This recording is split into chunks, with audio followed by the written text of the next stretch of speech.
Good morning class 11th। As you all know कि last time मैंने आपको एक इंट्रोडक्शन दी थी that is related to my book political theory. मैंने आपको बताया था कि I will be starting my later chapter first because शुरू के चैप्टर्स जो हैं वो हमारे ज़्यादा थ्योरेटिकल हैं।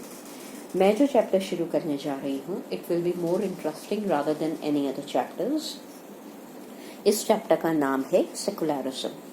बेटे, इस चैप्टर में हम ये पढ़ेंगे कि what is the meaning of secularism, लेकिन वो मीनिंग करने से पहले हमारे लिए बहुत ज़्यादा ज़रूरी है ये जानना why there is need for secularism. हम बात ये करते हैं जब बहुत सारी बहुत सारी कल्चर्स, बहुत सारी कम्युनिटीज एक ही कंट्री के अंदर रहते हैं तो किस तरीके से डेमोक्रेटिक कंट्री ये श्योरिटी दे सकता है कि हर एक को प्रोटेक्शन किया जाएगा। सेकुलरिज्म के थ्रू हम कोशिश करेंगे इस चैप्टर को समझने के बाद कि कैसे कैसे पब्लिक डिबेट्स और डिस्कशंस जन्म लेते हैं। सेकुलरिज्म की शुरुआत होती कहाँ से है, क्या हिंदुस्तान में सेकुलरिज्म जो है वो एडेप्टेबल है, हम सेकुलरिज्म के कौन कौन से चैलेंजेस को फेस कर रहे हैं, Is there any difference between Indian secularism and Western secularism? Besides ये, क्या सेकुलरिज्म धार्मिक है या it is against religion? Fine. Chapter शुरुआत करने के लिए आज का मेरा जो टॉपिक आता है वो आता है टाइप्स ऑफ रिलीजियस डोमिनेशंस। इस टाइप ऑफ रिलीजियस डोमिनेशंस में भी मेरा पहला पार्ट आता है इंटर रिलीजियस डोमिनेशन। इंटर यानी अलग अलग धर्म है, ठीक है। हमने अपना लेसन नंबर 2 किया था जिसमें हमने फंडामेंटल राइट्स के बारे में पढ़ा था। इन फंडामेंटल राइट्स में हमने ये पढ़ा था कि राइट टू इक्वेलिटी है, कोई डिस्क्रिमिनेशन नहीं किया जाएगा on the basis of religion. हमने ये पढ़ा था that religion of freedom of religion will be given to everyone, article number 25 से लेकर 28 तक, ठीक है, कर चुके हैं हम। लेकिन हमारी बुक में 3 एग्जाम्पल से चैप्टर शुरू होता है।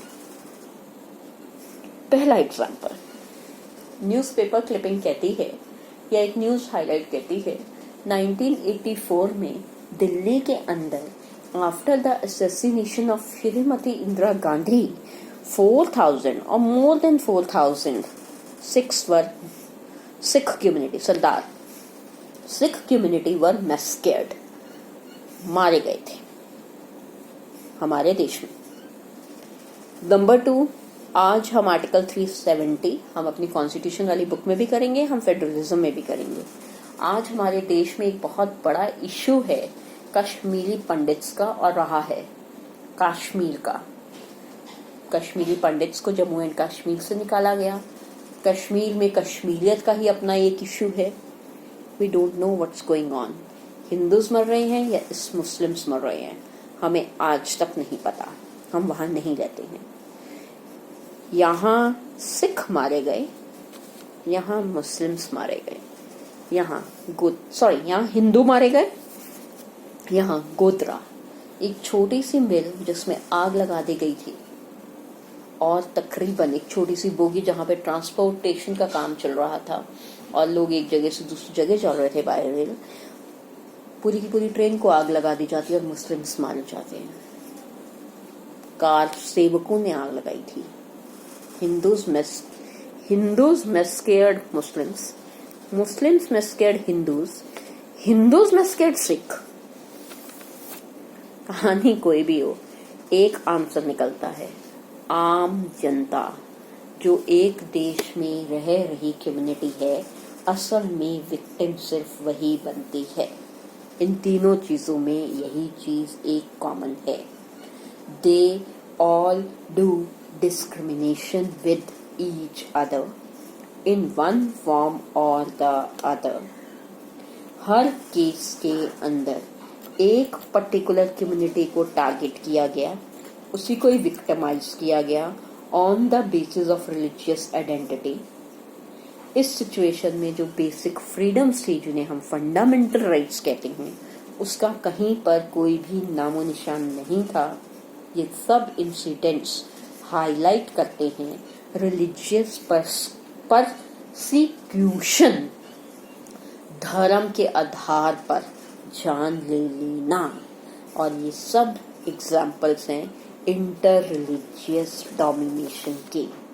यहाँ से अगर इन सब चीजों को खत्म करना है तो एक ही जवाब आता है कि secularism is the first and the foremost doctrine, doctrine का मतलब होता है सोच है, that opposes all such kind of intra religious डोमिनेशंस।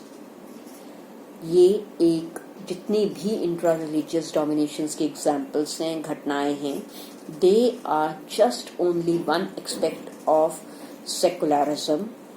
उतना ही इक्वली ये जरूरी है सेकुलरिज्म से कि वो अपने आप को अलग रखता है फ्रॉम इंट्रा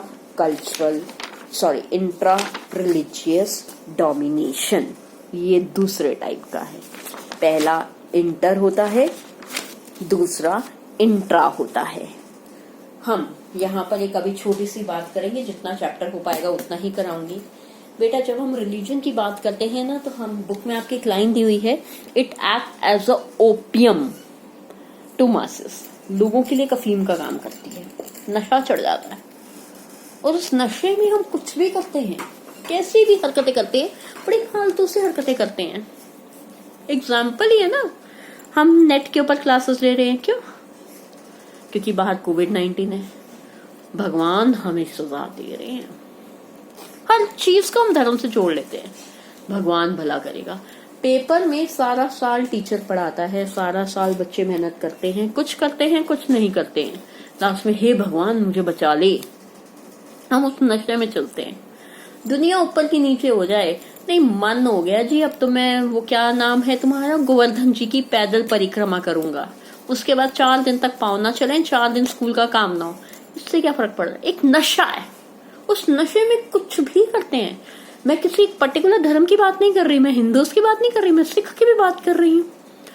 बंगला साहब गुरुद्वारे में चले जाओ, बड़े से बड़ा सिख जो है वहां बैठ के जूते साफ कर रहा है, उसे ऐसा लगता है कि अगर वो ये कार सेवा करेगा तो शायद वो अपने बुरे कर्मों का फल यही दे रहा है, यही भुगतान कर रहा है, और he will get award for his good deeds and no punishment. एक नशे में काम कर रहा है। हमें ये ऐसा लगता है कि नहीं, अगर हम पूजा करेंगे, क्रिश्चियन में अगर हम चर्च में जाके हम कैंडल लगाएंगे तो भगवान जी एकदम से वो कैंडल की सारी रोशनी हमारे दिमाग के ऊपर डाल देंगे, सारी बत्तियां हमारी जिंदगी खुल जाएंगी। It's no opium. अच्छा, कभी ये सोचा है, और जब ये सारी विशेष पूरी हो जाती है तो हम क्या करते हैं? सबसे पहले गायब होता है धर्म। एग्जामिनेशन में तुम पास हो जाते हो, रोज प्रे करते हो, चंदन का टीका लगाते हो, भगवान जी को धूप अगरबत्ती भी करते हो सकते हैं, हाथ भी जोड़ रहे हो सकते हैं, हनुमान चालीसा जी का भी पाठ कर रहे हो सकते हैं, भगवान कृष्ण जी के भजन भी गा रहे हो सकते हैं, चर्च में कैंडल भी जला रहे होते हैं, दरगाह में धागा भी बांध रहे हो सकते हैं, लंगर प्रसाद भी खा रहे हो सकते हैं। जिस दिन रिजल्ट आता है, हम पहले गुरुद्वारे मंदिर मस्जिद नहीं जाते, हम कहते हैं अभी तो पार्टी शुरू हुई है। धर्म सबसे पहले खत्म। तो ये धर्म और कुछ है ही नहीं, इट इज एन ओपियम। हम इसी बात से दोबारा अपने टॉपिक को डिटेल में लेकर आएंगे विद इंट्रा रिलीजियस डोमिनेशन।